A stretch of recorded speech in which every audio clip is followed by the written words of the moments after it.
these floodlights, I will be leaving you guys in some areas today to backtrack and turn these off. This is just to cut down on some moss and algae growth, and I'd just like to tell you guys now. You can follow me down here, and of course, once you're done with this water damage,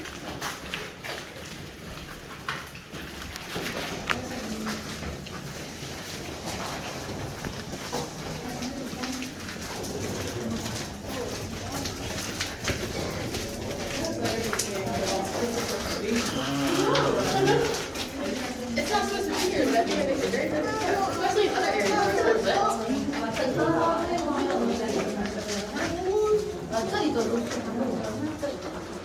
It does work.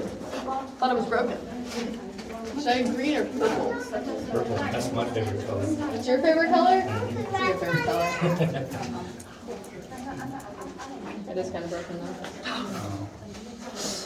I need better pointers. Everybody here likes green. So. Yeah, everyone does here. Everyone here does like green.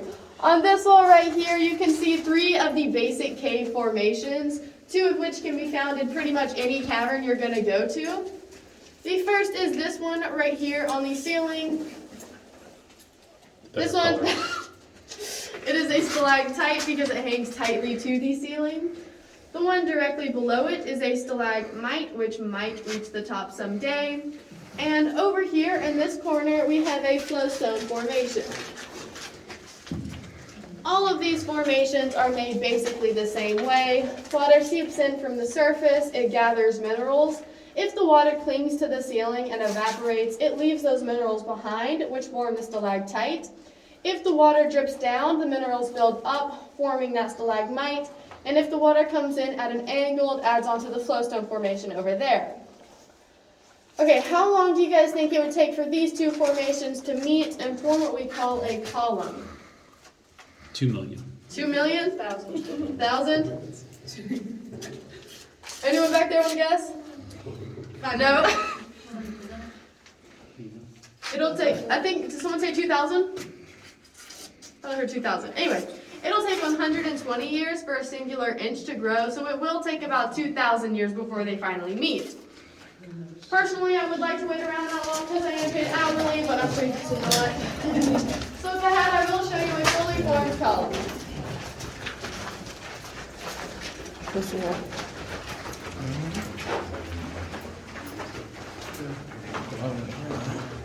Okay. We may try with you and think how much we try pictures.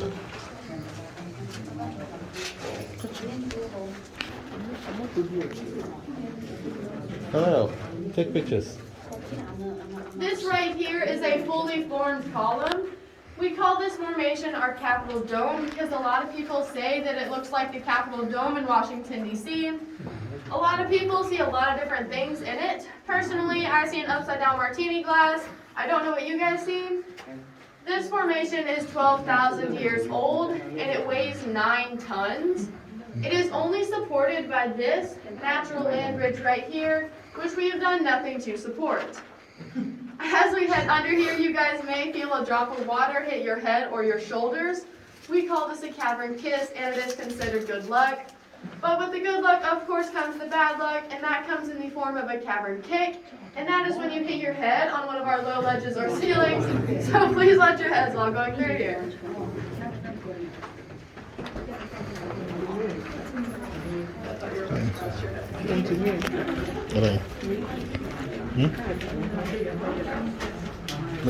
Phone into me, try.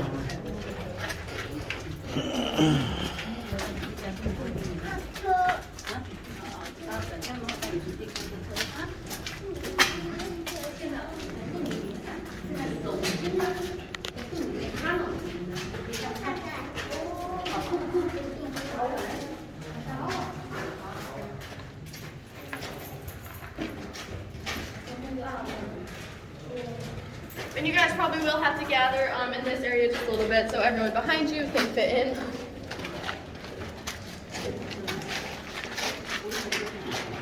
Are there any natural light shadows anywhere? Light? No, they're all just surrounded by concrete.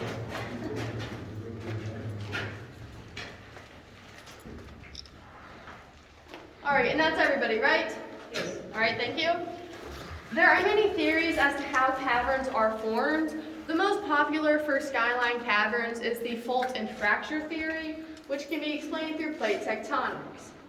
Millions of years ago, oceanic plates pushing against land plates collided and literally uplifted the land, forming the Blue Ridge Mountains, which you guys are actually standing at the base of right now. Earthquakes caused these plates to shift and split apart, which then created fault lines, such as this one that you guys see running above our heads. At this time, an inland sea covered the Shenandoah Valley. Water seeped in to create an underground river flowing throughout the entire cavern. This river washed away the smaller and less dense rocks, which left behind the bigger and denser rocks, which are now making up our ceiling, walls, and floors. You can actually see evidence of the water on the walls, specifically on this wall right here. These horizontal lines are water lines. You can see that they go down, and that shows the water slowly receding throughout time. We are a pretty young cavern. We're 50 to 60 million years young. I know that doesn't seem young, but believe it or not, it actually is. To put it in perspective, we're probably about a preteen in cavern years. Our base rock is limestone, specifically Beekmantown dolomite, which stretches from Beekmantown, New York, all the way to the southern tip of Alabama. As we head this way, you guys will see our wishing well. This is the only body of water that we encourage you to throw coins into because it is not directly connected to any flowing stream. At the end of the year, we do collect the coins and donate them to a local scholarship fund or charity. Even if you guys don't have any coins to throw in, I do recommend you look because it is very pretty.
As you guys finish looking at the wishing well, we're going to head on down this way and you will see the first of 3 streams that you guys will be seeing today.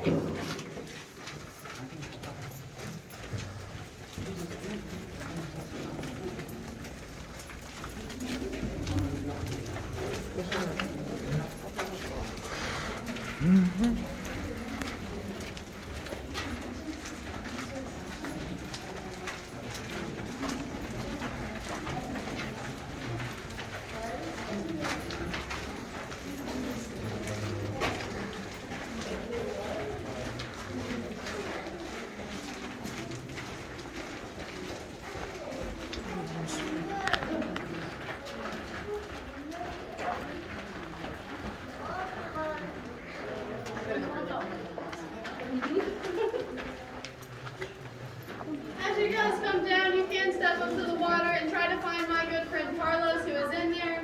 He's probably hiding right now. I don't know if he's going to come out and say hello to you guys today. He's very shy. What is Carlos? Carlos is a rainbow trout.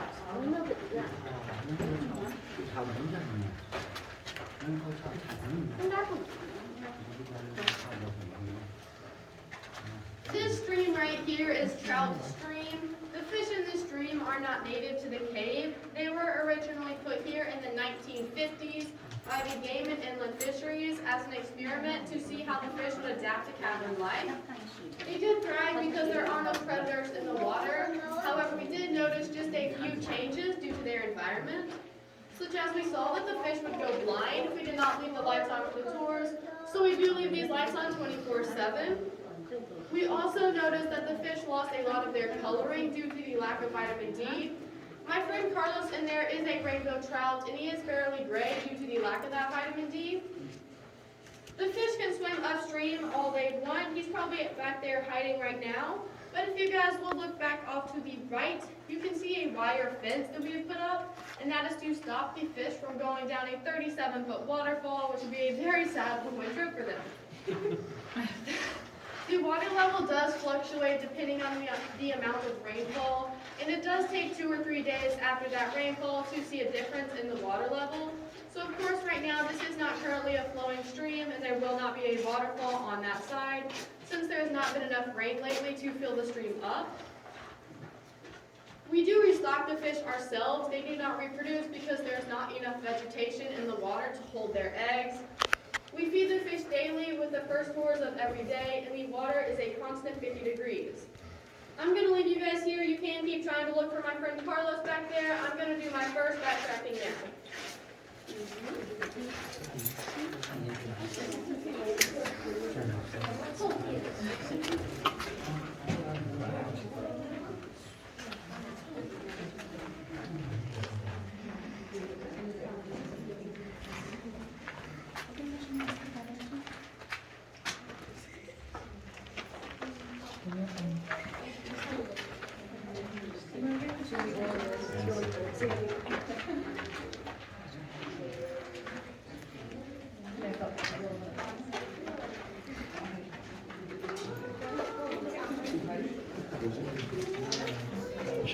Where's your phone? Where's your phone?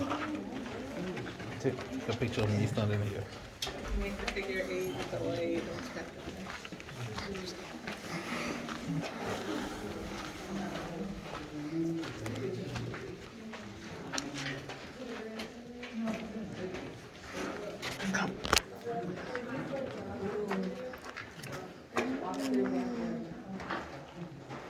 Okay, today we're going to be traveling in a rough figure 8 path. So we're going to go up this high road right now, and we're going to be going down that low road in about 15 to 20 minutes. So you guys can follow me up here.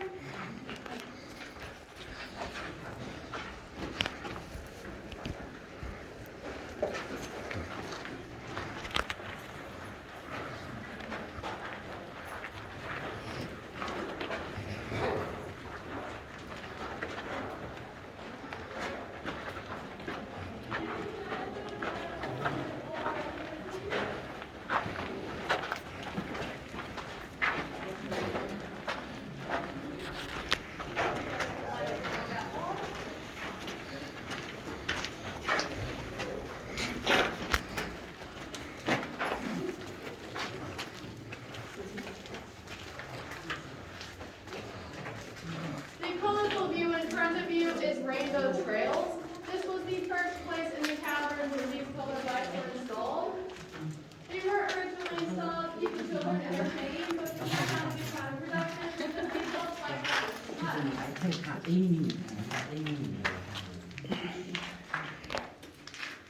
this view is very pretty, however, I'm sure it's not as pretty as the view directly above your heads. And you guys can move around and see what's above you. Up there you can see all of the different information, stalagmites, floatballs, and ballers. This is also a good place to see the colors that occur naturally within our caverns. This light right here is calcium carbonate, better known as calcite.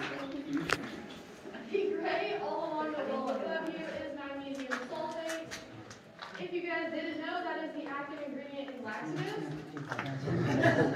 The random fact for you. So don't lick the walls. Don't lick it. The reddish brown color right here is iron oxide, better known as rust. And of course that green all up there and all throughout the caverns is just moss and algae.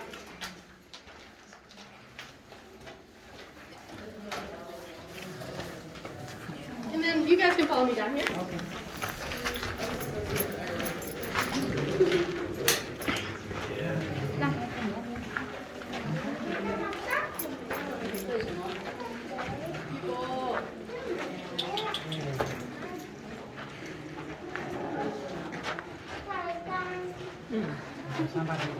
There's somebody over there. We'll be going there in a minute. As you guys come down this way and look off to your right, you can see Mirror Lake. Mirror Lake is a seepage pool, and those are formed when the water seeps in from the surface and it gathers in a pool-like area. How deep do you guys think Mirror Lake is? 6 inches. 6 inches? Any other guesses? 2. 2 inches, you would be correct. It is only 2 or 3 inches deep at its deepest point. If you look closely, you can see the optical illusion it gives you, which is a reflection of the ceiling above it, which does make it appear deeper than it actually is. As you guys come further this way and look off to your left, you can see Rainbow Falls. It is that 37-foot continuation of Trout Stream. Of course, it's not currently a flowing waterfall because there has not been enough rain lately to fill the stream up. It is still, however, colorful and fun to look at. You guys can take your time here looking at the 2 views and taking your pictures, and whenever you're ready, I'll be just up here. Sorry. Thank you, I'm sorry. That's all right. Yeah. No, I just thought you were like a bit ahead. I could So someone knocked this one off, I'm guessing? It just formed like that. I don't know. I really can't explain it. And as you guys come in this room, you can walk around it and explore it as much as you'd like. If you'd like to go to that roped off area back there, you can to get a better view of the optical illusion Mirror Lake gives you.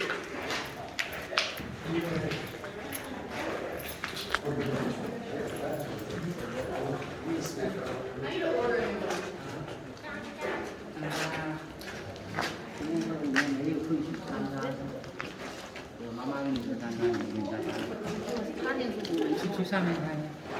他说的时候我才觉得。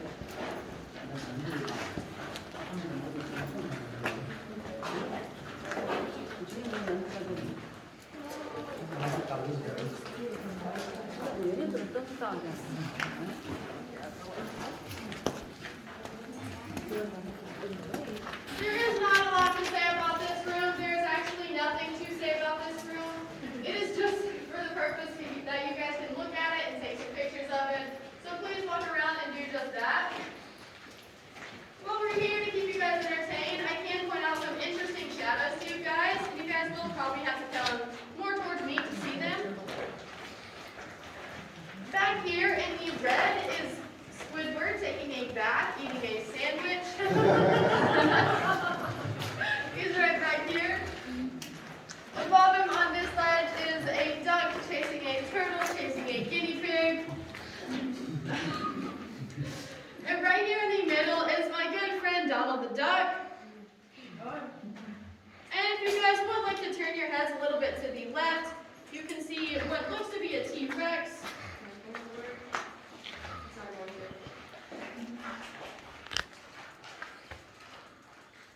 Ignore this, guys.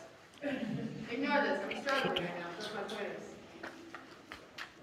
Okay, anyways, he's right here. He's to the left of the duck. You can turn your head and it looks to be what looks like the T-Rex. With his mouth open and some teeth. Ignore my mistake with the pointers.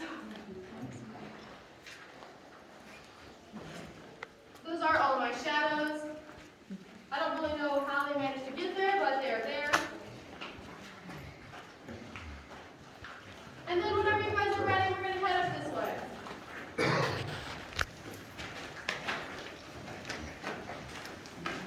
As you guys come on, this right here is the only illumination you're allowed to touch. Don't try photo.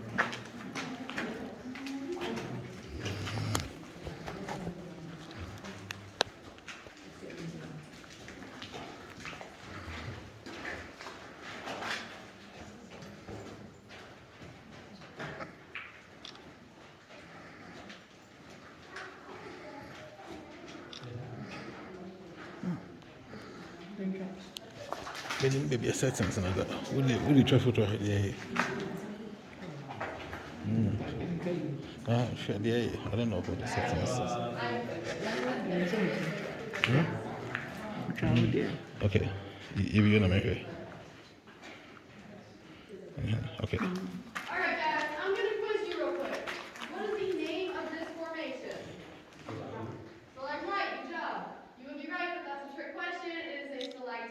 Okay, good light system.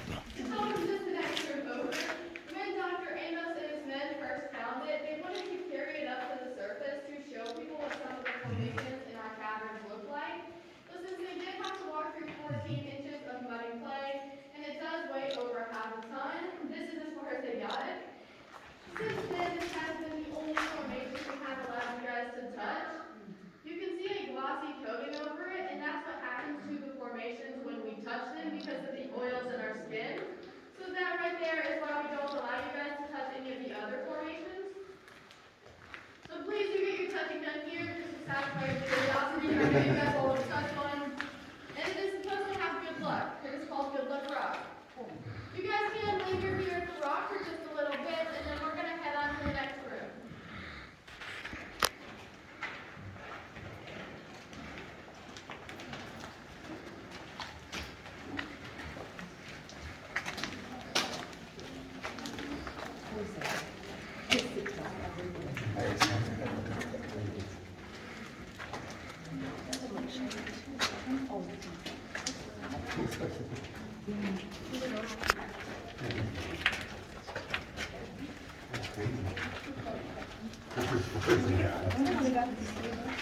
Somebody just said, I'm in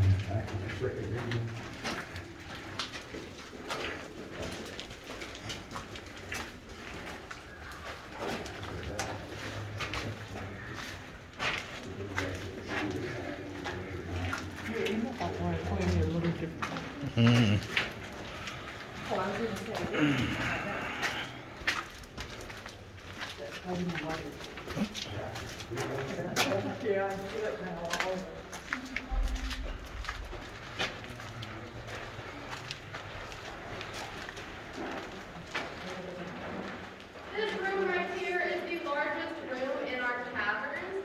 It is called our Cathedral Hall, not only because of its cathedral-like ceilings, but also because we have held over 150 weddings in this room alone.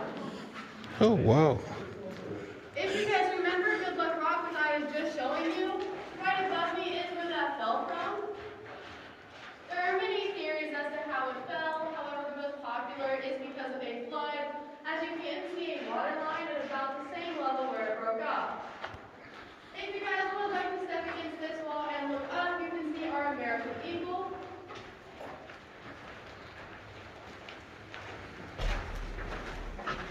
And I will put it out for the majority of you that can fit over here. His body is right here. One wing's on this side, and then his other wing's on this side.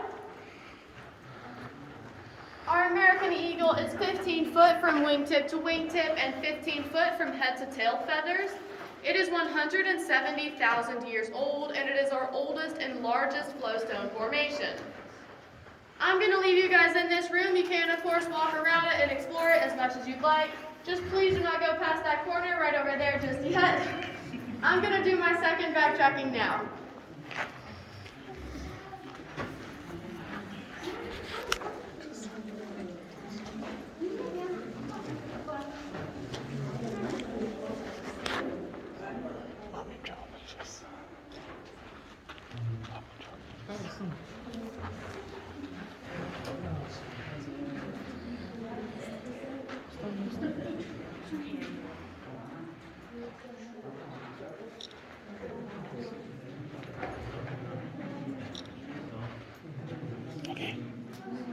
Okay.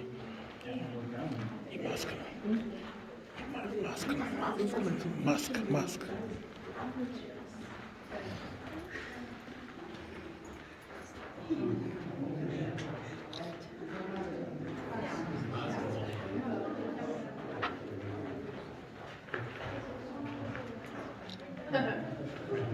Much better. Keep prepared.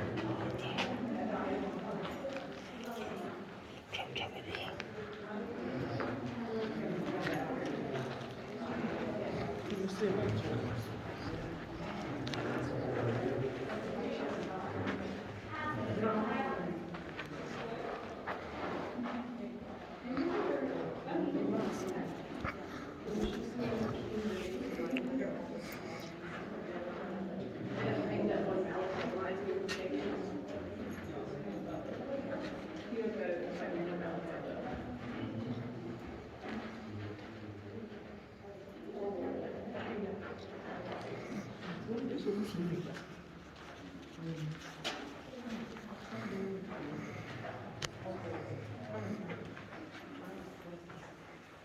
guys, whenever you're done looking around this room, if you could go around that corner and wait for me right up there, I'm going to turn some lights off back here. What causes this? What causes it? Where it's just like sticking out in all directions. It's a different type, it's a calcite formation, and so it'll form